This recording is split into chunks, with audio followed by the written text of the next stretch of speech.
soul of the bay, that's me. That's us, that's my team. We gon' do it for the bay though. Forever we faithful. Forever we faithful. Not again. Forever we faithful. Forever we faithful. Niner my gang, whoa, that back came real fast. I feel like Usain Bolt. These teams not like us, they not in the same boat. We beat all the big teams, we got all the big rings. I read in that gold. We ball never fold, grind stay in that mold. Another ring is the goal. All we do is win, win, win, no matter what. It's a scary sight, a Niner jersey and a cut. Faithful to the bay, the Niner gang, yeah we up, living plush. Soon as you look up, another touch. Damn, it ain't next year, it's our year. Now, crowd full of red, white, and gold, screaming loud. Let's get it in, let's get it in. Niner gang, another win. Let's get it in, let's get it in. Welcome everybody to a brand new episode of Prairie Faithful Podcast. I'm Brandon Frenion, joined by me as my co-host, as always, Deon Johnson. He's on the road right now, so you're just going to hear the audio portion of him. How we doing, man? I'm good, man. How about you? Pretty good, man. Just, here, we got another dub. So, starting the season 2-0 is nice. Oh, yeah, definitely so, man. I'm just happy the fact that we 2-0. Honestly, I think if we could get Mac through the next two games, we'd be all right. Then that way we could bring Purdy back and keep on rolling. Yes, sir. Let's get right into it. So the Niners go ahead and beat the Saints 26-21. We're wondering how Mac Jones was going to start and play basically throughout the game.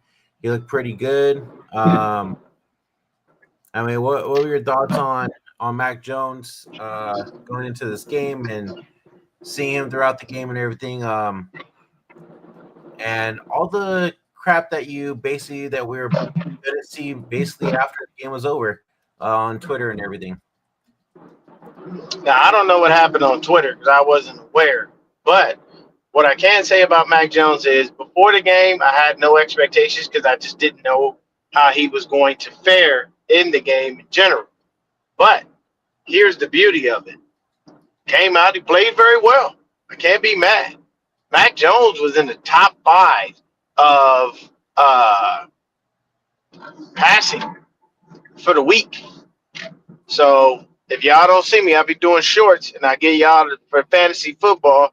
I get y'all the top 5 cats every week. Mac Jones was number 4. Tua was 5. So I like what I saw from him. The only thing I didn't like was there were times where I saw him hold the ball too long. Now, I understand every now and then that it's situations where, guys aren't getting open, they're not creating separation. But, when you got 5, 6, 7 seconds in the pocket, bro, you got to do something. Like, you got to find someone. So that's probably my only negative on Mac. Other than that, I like what he was doing, man. He came out, he played hard. And respect to the players, man. Mac Jones has a lot of swag. And I don't say that because I feel that way. I say that because the players feel that way. That's all I hear in the post-game press. Dude got so much swag. But then again, he did go to Alabama. And you can't go to Alabama and not have no damn swag. So I like what I saw. He was up over 300 yards passing. What do we got? 3 TDs. You can't ask for much more from your quarterback. I like what he did. Like I said, just get that ball out. Don't be holding on to it for too long. And we should keep rolling, man. It's not bad. Yes, sir. Yeah, like you said, he did hold on to the ball a lot in Sunday's game, and it actually cost. People would say that it's on McKivitz, which yes, it is half on McKivitz, but it's also half on Mac Jones as well. Where he lost that ball into a fumble, and the Saints took over on that, and I believe scored on that possession. Were you kind of worrisome, basically, like how much the Saints were in this game with us? Like we should. What do you think about how the Niners defense did against Ryler? The defense did fairly well. You know what I'm saying? Spencer Rattler still had himself a little bit of a game, so that just tells me that's promising for the Saints. And then for me, I mean, as far as the defense goes, we flew around. We did what we were supposed to do. You know what I mean? But at the end of the day, you can't stop everybody from scoring.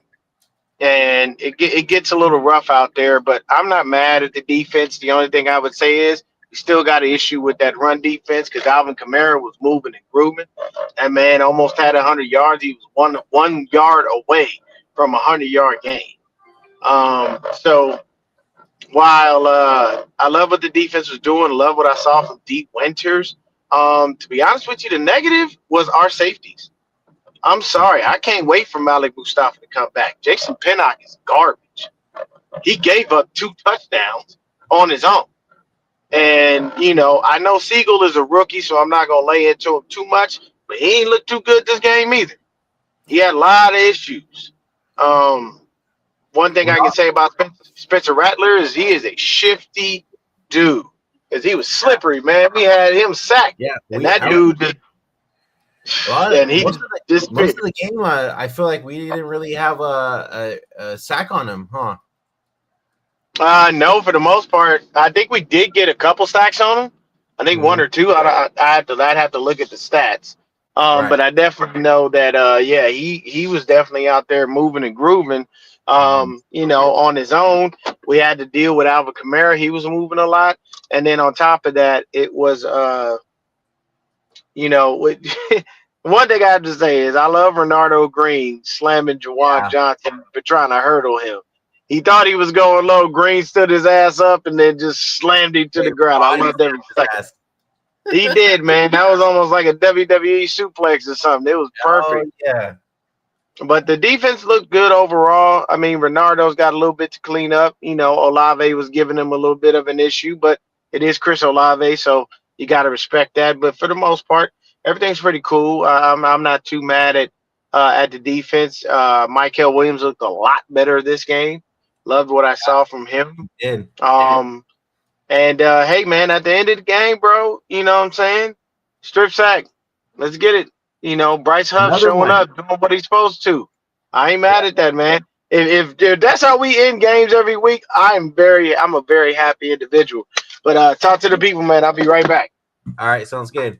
Yeah, you know, Bryce Huff did end the game with a strip sack, which was nice. So Nick Bosa got a sack, like what Throwback said, and Bryce Huff got a sack. So we had 2 sacks on Spencer Rattler. You know, I do have to give it up to the Saints. They did actually play their toughest against us and gave us you know, a game to basically really fight for and basically down to the wire to basically pick up a dub. But you know, I feel like Kyle Shanahan with Mac Jones, he opened up the offense a lot more too. I feel like because there's a lot more throws. I believe Mac threw for what I think he was like 26 for 39 or something like that, and almost 300 something yards, 3 touchdowns. It was pretty crazy. I mean, we didn't really particularly go for a run game. Christian McCaffrey, I think, had like 55 yards, and I think Robinson had about 20. And kind of spraying the ball kind of with all kinds of different receivers. Bourne got a catch. Jennings had about a couple catches and a touchdown.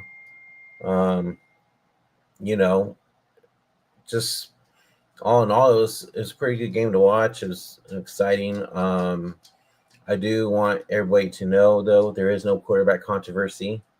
For those of you Niner fans on Twitter trying to talk some ish about that stuff, Brock Purdy is our quarterback, and that's the end story.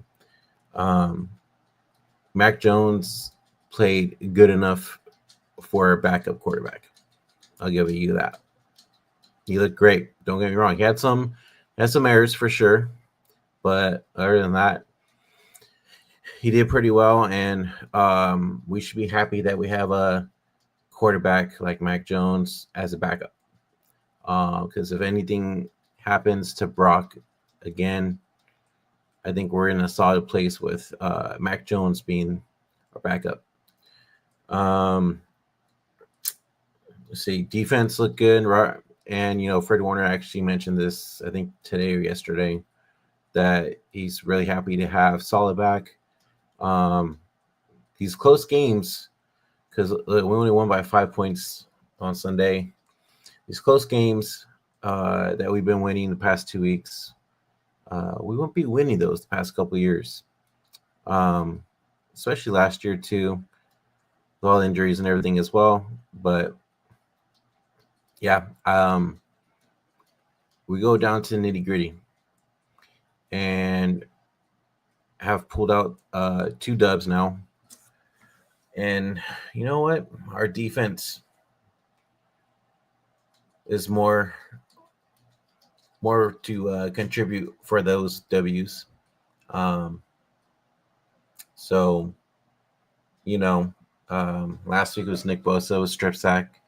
This week it was Bryce Huff to seal the deal. And I mean, it's pretty exciting. I'm looking forward to next week when we home opener against Arizona. Definitely gonna have to check out that game. I'm gonna try to pull up some stats here while Deon's gone. Give me a sec. And I'm back There like you cook are. crack. Yes, sir. I was just saying how basically, on Twitter, people were saying is there, especially the media as well, that there could be a quarterback controversy.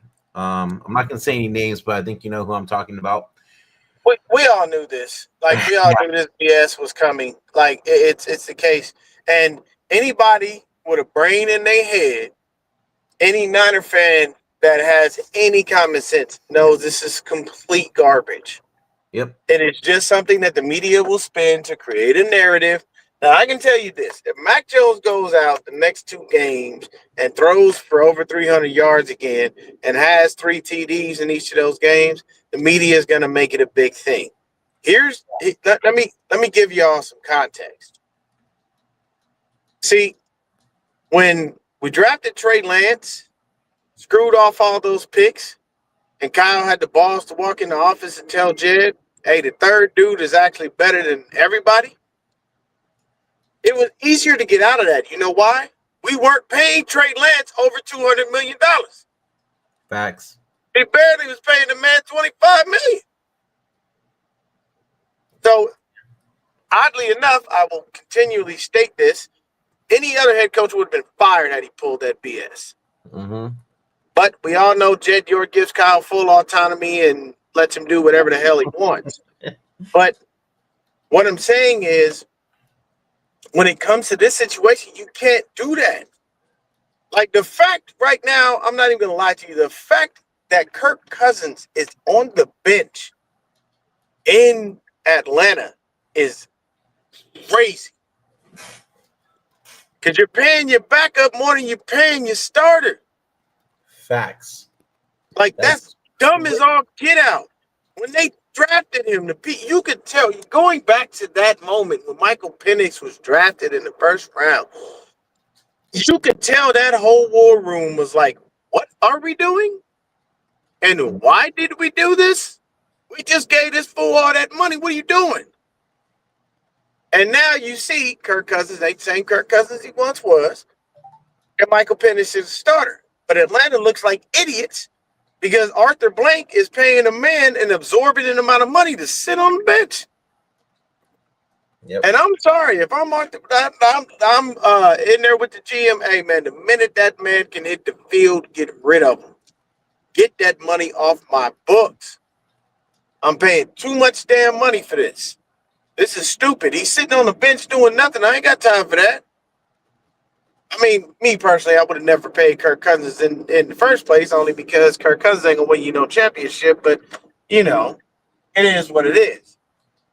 But there is no quarterback controversy, and we all knew that was coming. And any Niner fan that's watched the team and follows the team closely knows and understands that's complete BS. You are not about to have Mac Jones start over Brock Purdy. Brock Purdy is simply put better.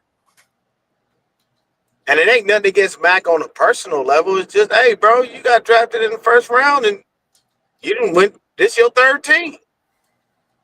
Facts, yeah. So I don't believe any of that BS. To me, that's crap, and I don't even pay attention to it. That's, as you can see, I didn't even know that happened. Yeah. Hey, I was gonna ask you, do you feel like I felt like he did, but do you feel like it seemed like Kyle opened up the offense a lot more too in this game? It was kind of weird because I actually thought he was going to dial it back, strictly Same. based on the fact that, it's Mac. He's still learning the offense, and we don't know what he was going to be. But what I can tell you is, and this is just me, we got an issue at running back. Brian Robinson has no idea where the hell he's going or what the hell he's doing. And I've seen that on a week-to-week basis. It almost looks like he's not even sure where to go. Like he's having a heck of a time grasping the playbook. And that's a little alarming because then you get CMC and you get him overused. Even in this game, though, he didn't really get overused. He didn't have a lot of carries and whatnot. He did have the receiving TD. So fantasy owners are loving him right now. But Yeah. Brian Robinson was the one guy on offense who just every time he gets in there, I'm like, is he sure he knows where he's going and what he's supposed to be doing? But that's just me. What do you think about that? I'm not looking too much into it. I think we gotta give him some time. It was only week 2. I think he's still trying to figure out the offense more. And personally too is like we said before, Kyle was basically there was really no run game in this game. It was more just passing like all over the place. Literally, we had 1, 2, 3, 4, 5, 6, 7, 8, or no, 7. 7 different receivers literally got a catch in this game. So I don't know. I think as the season goes on, I think Brian Robinson will definitely improve behind that line. And speaking of the line, shout out Kobe for getting in there after Barch got hurt and basically played very well throughout the game. Thoughts on Kobe? Connor Colby did really good. You know what I'm saying? Honestly, I don't think he gives up. Hey, what's going on, Bebop? I don't think he gives up that starting left guard spot. I think he keeps it. The thing with Ben Barch is we all know what Ben Barch is. He's going to give you like one good game and everybody's going to fall in love with him, and then he's only going to get injured and break your heart again.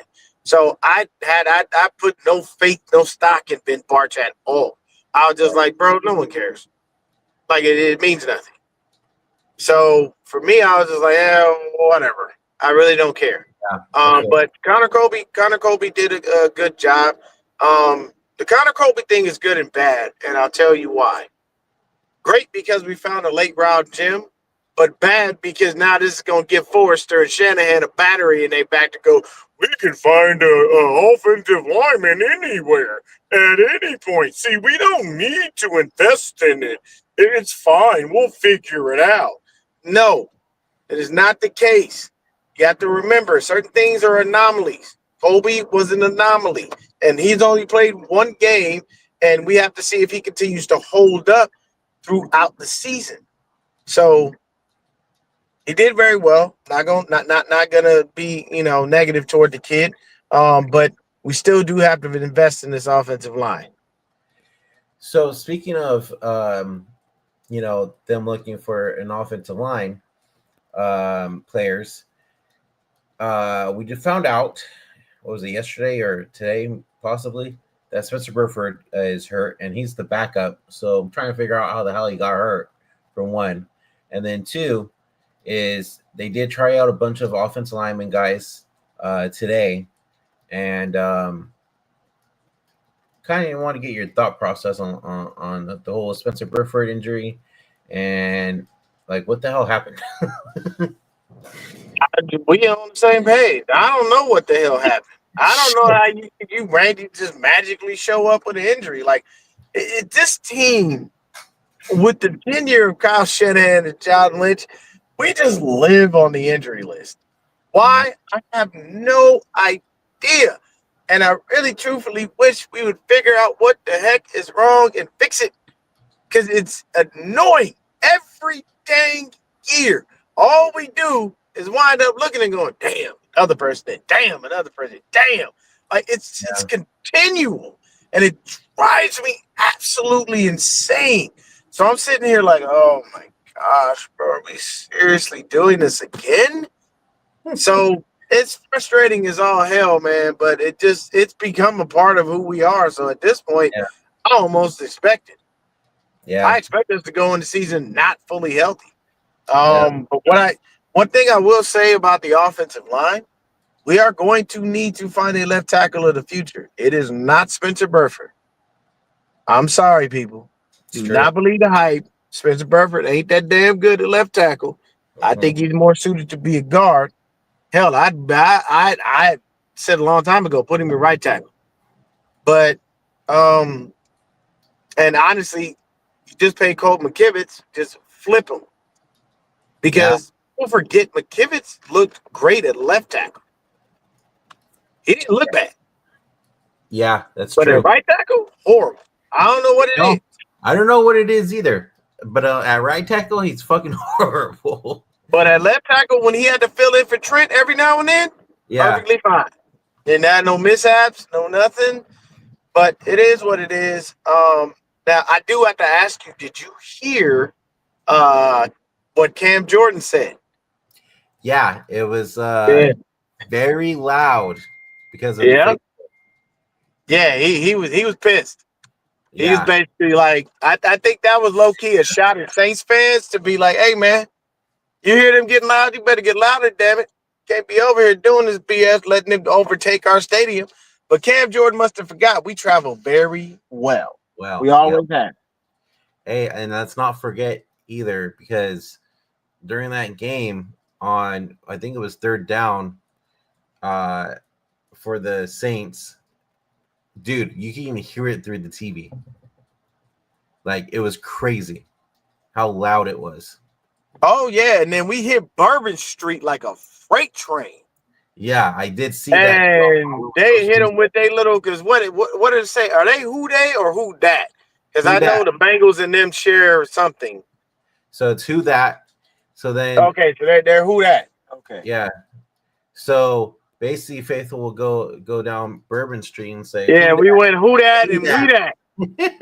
Yeah, bro, we was killing the game. They ain't even want to smoke. I loved every second of it, bro. Hey, so I know you had concerns on Trent last week when we talked about it in the pregame. Yeah. How'd you feel he did on Sunday? I mean, he did all right. You know what I'm saying? You know, he did admirably. He did the best thing he could. You know what I mean? And that's all we can really ask for when it comes to Trent Williams. Honestly, I think this is last year. You know, I think Trent Williams is one of those dudes that knows when it's time. And I think this is last year. Now, believe me, it would be great for us to get him a ring. Like, that would be fantastic. Because I think if we were to sneak into the playoffs, I can tell you right now, it's gonna awaken something in him. And he's going to play a little bit better. Yeah. He's going to be a different dude. It's not going to be the same. And people are going to be looking and going, damn, Trent out there balling. So it kind of is what it is on that one. I'm not too mad about it. He did his best he could. Yeah, he looked pretty good out there. He didn't look like he was hurt because, you know, he got rolled up on last week, right? But I think he did his job, what he had to do. And basically there he is. There we go. Yeah, I think he did pretty well on Sunday, and you know, no complaints this week like we had last week. I would say all facts, no complaints from me, man. I think that Trent did a fantastic job. Things will get better. You know what I mean? And sometimes, it's kind of a situation where you just kind of got to get your feet wet again. Right. You know what I mean? So right. That's the hard part there. Just getting your feet wet again, kind of reacclimating your body to things. And I know they give them vet days and rest days and all of those things. But if there's one thing that I've learned, if you don't build that football calendar during training camp and preseason, you're not going to be ready for the season. Mm-hmm. Which is why you see JJ with all these little nicked up injuries and things of that nature. I don't care what nobody say that was the most beautiful touchdown run that he had in his career. I loved every second of it, man. I was not mad at it. I loved it. It was great, to see my guy go out there and get his stuff. And to be honest with you, JJ out there playing for his money. Because I can tell you right now, Ricky Pearsall is coming along very well. He is. And I am not 100% sure that they going to put BA and JJ out there. And then you got to remember, we only have, one more game. And Demarcus Robinson comes back. Yeah. Somebody's getting cut. Yeah. It ain't JJ. Honestly, I'm going to tell you right now, I think it's MVS. I think it's Marquez Valdez. So too. He's just. I think he's gone once BA comes back. I mean, Demarcus Robinson comes back. Now, when Robinson comes back, that'll be cool. Ricky is twitchy. That is a fact. I call him Slick Rick. Slicky Ricky. But what you can count on is who's getting – now, here's the better question for you. Who's getting cut when BA comes back? It might be KB. There you go. It might be KB. And, to be honest with you, man, because we love Kendrick Bourne, we do, man. KB was JJ before JJ. Yeah. He was our dude. And what's funny to me is after the game, they're all everybody's asking him, well, how do you feel about getting acclimated? What do you mean? Dude ran in the system for years. He don't need to get reacclimated. He knows what the hell he's doing. What are you talking about? This is obvious. So please stop asking. Like, if there's one thing I could ask, number one, our media, stop asking stupid questions. Please ask football-related questions and asking that man, well, how did you feel about getting reacclimated to the offense? That's stupid. You already know how I felt. The man knows what he's doing. He knows the offense. Why are we talking about this? Why are we asking that?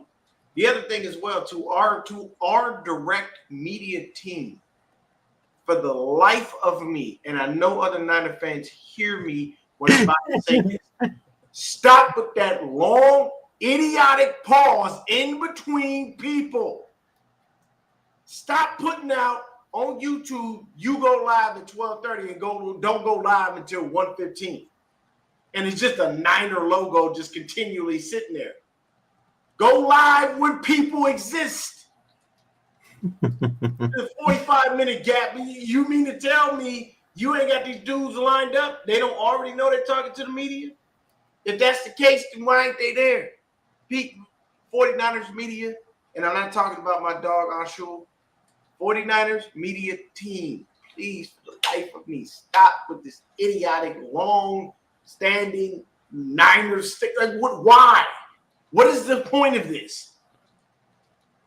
You make us sit here, and then everybody's sitting there and like, hey, man, did you hear what happened? No, I don't know what happened because it ain't came on yet.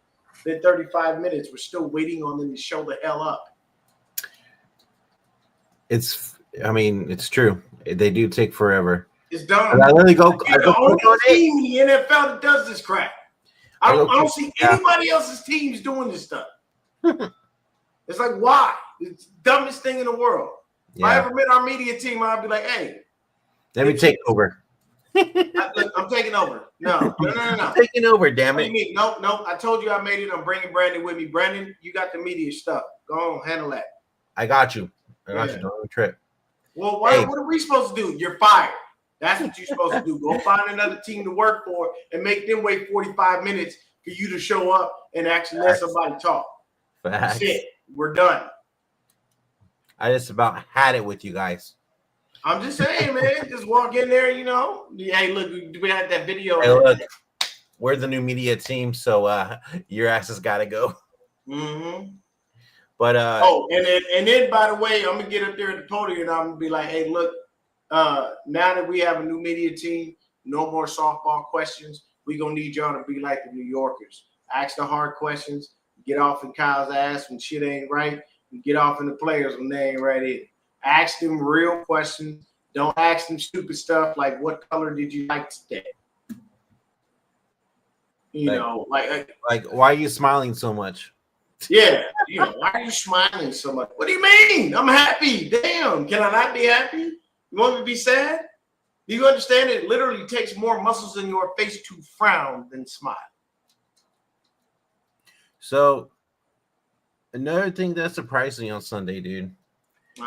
We talk so much shit about them, and the one time our backup goes in there, fucking our O-line looks like totally different compared to week 1. They still look bad. They ain't look great. They still they look better than what they did. They looked a little bit better, but they still didn't look great. I mean, there were still times where Mac was having to shift and move, you know what I'm saying? But he's more of a stationary guy. Yeah, that's an issue. So when you have a guy who more so, I mean, look, I'm not going to take nothing away from Mac Jones. That was a nice little run that he had. I prefer him not to take those hits. But, you know, I'm not mad at the little run he had, a little 9-yard scamper. That was nice, you know.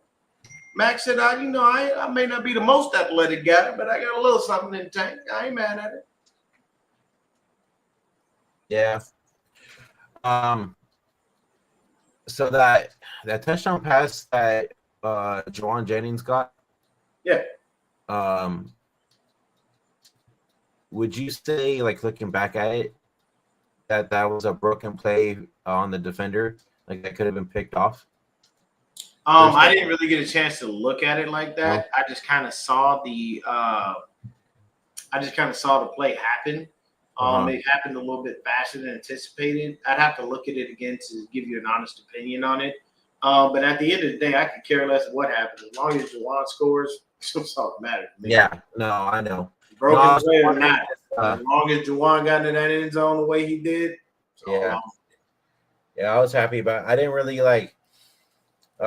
pay attention to it too much, like, when it happened, because I was just happy JJ got the touchdown. Yep. But and then I was watching our boys Zach and Matt talk about the play, and Matt kind of mentioned how if the defender didn't basically read that play wrong or whatever, because I think he was going to go for Kendrick Bourne because Kendrick Bourne was coming crossway, right? Mm-hmm. And if that defender didn't go up to basically cover Kendrick Bourne and he stayed back there with Juwan, that it could have been basically picked, I guess. Okay. So, well, I mean, hey, looks like the play worked out. That's all that matters. Just gotta let the score.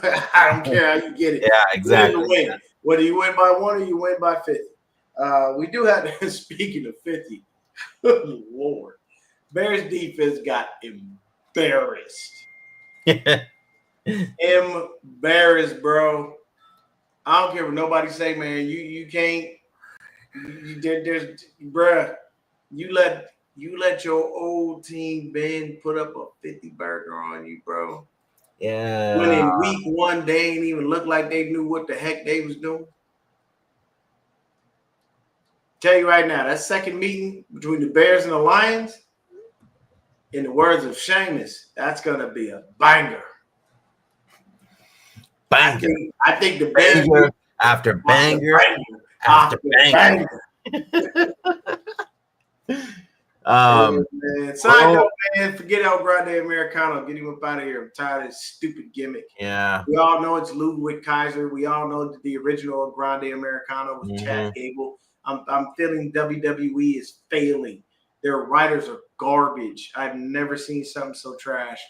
And then you got like 5 or 6 of them. Like, why do we always have like 40 of them popping out like cockroaches? This is stupid. It's getting dumb people. I'm trying to figure out who the hell the other two are. Be honest with you, if the height was correct, I would say it's the Creed brothers, because if you notice, they disappeared from Hogan. That's true. They are not there. So it may be the Creed brothers doing it just to have something to do. Because since Gable isn't there, they don't have them out there. You don't see Ivy Nile. You don't see the Creed brothers out there. Right. You know what I'm saying? But let's see. He knows. Go ahead. All right, I'm going to play this real quick, and then I'm going to get your thoughts after. So this is Fred Warner basically talking about how everybody loves Robert Saleh being back, basically. Yeah. Not looking for you to compare this year's DC to last year's, but Robert Saleh comes back to the team. What has changed on the field that fans can really look at that has made this defense maybe more aggressive and certainly looks to be a little bit better? Yeah, I mean, Saleh's just been around the block, man. He's been there. He's done it at a high level for a long time. He obviously had a stint in New York being the head coach, but I mean, he knows football through and through, not just defense but offense, and I think that helps with how he prepares for these different offenses week in and week out. And he puts us in just the perfect position to go out there and play fast, man, eliminating all gray area. He knows the exact calls to put us in certain situations within the game. So there's never a moment where, I'm wondering what we should be. He just knows. It's almost like he's I don't even know, a fortune teller, man. This dude knows everything, I feel like. So it gives such confidence for a player to just go out there and play free, man. I love having him back.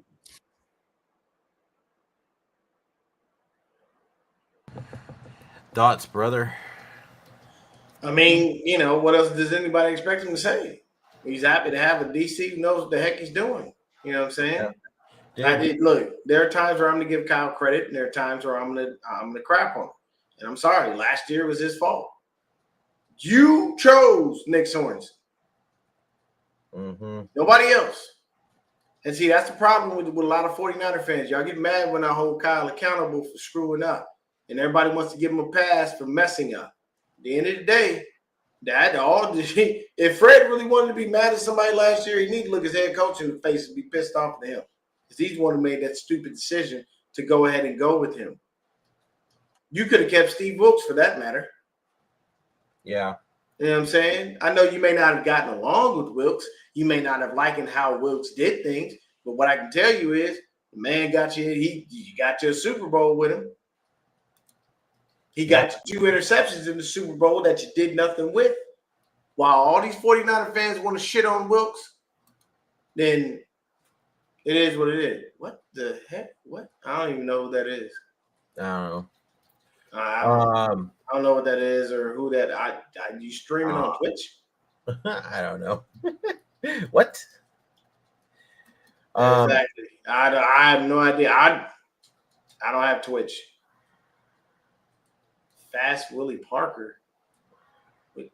Okay. Anyway, yeah, but I mean, I love what he said about Saleh because he's just happy to have a DC that's back that is able to really run the defense the way it's supposed to be run. That's able to make sure that things are working the way they're supposed to work. And it's easy because there's no transition. You're just kind of going back to what you've done before. You know what I'm saying?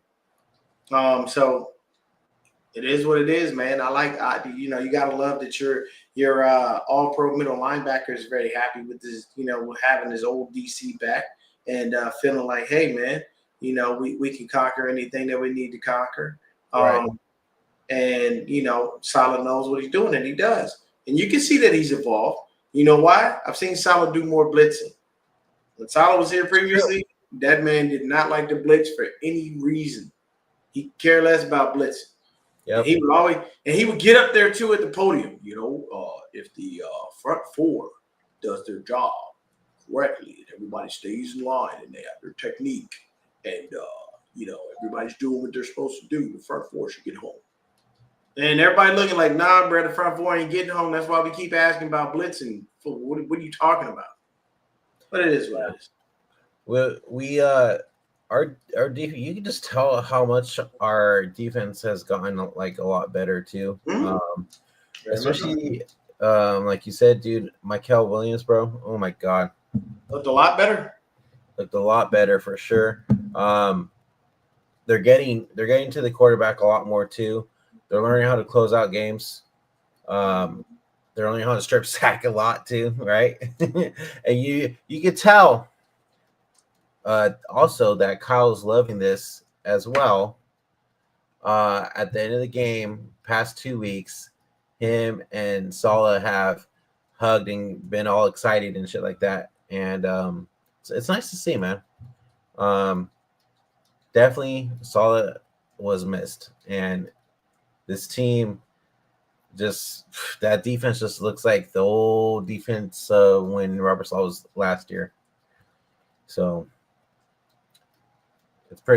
it's just nice to see again, dude. And I'm gonna keep saying, dude, we're closing out games that we're not used to seeing this team close out games the past like 2 years.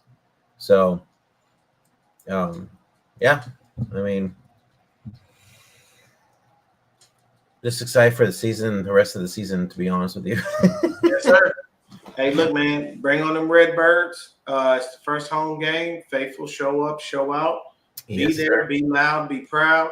You ain't got many Cardinal fans in up in the Bay. I can tell you that Nope. much. If you do, they probably don't show their face too much.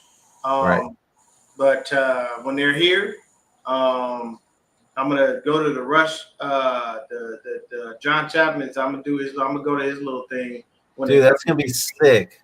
Yeah, I'm gonna go there, man, and definitely. The funny thing is, man, he's Chapman is cool as heck.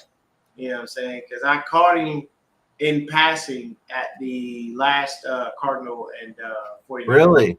Yeah, caught him in passing, and I was like, John. And he looked at me for a second. He was like, Deon. I was like, oh yeah, what's up, man? He was like, what's up, baby? I gotta go. He was like, next year, come to the Road Rush podcast. I'm like, I'll be there. So You're like, say less, I'm there. yeah, I'll definitely be there, man. But Yeah. hey, we got the W. That's all that matters. Mhm. You know what I'm saying? I want to see our safeties pick it up, get a little bit better. Yes. Malik, we miss you. Hurry up and bring your ass back so we can get rid of Jason Pinnock and send him back to the garbage where he belongs. I know a lot of people are like, oh, he just hasn't had a fair shake. We see, look, man, sometimes people just ain't got it. Yeah, shit happens and stuff. But yeah, that's gonna this was a little short one. It was just for us to recap real quick, and we're definitely gonna be back with the rest of the crew on Saturday to preview Niners versus Cardinals. Hey, same time on Saturday, D? 9 o'clock? Yeah. Okay. All right. So yeah, so we'll be back on Saturday, 9 o'clock Pacific Standard Time, AM, not night, like it is tonight. But for those of you that didn't get to watch it during the live, hope you enjoy it recorded. And yeah, until next time, be sure you guys hit that like, subscribe button on both channels, even though Deon didn't go live on his channel tonight. But says it on the screen for our favorite podcast, Niner Gang Podcast. I just made a new podcast audio on Spotify and Apple Podcasts. So make sure you guys go follow that if you want to listen to it while you're in traffic tomorrow. But other than that, we'll see you guys Saturday. Until next time, go Niners. Go Niners. F the Giants.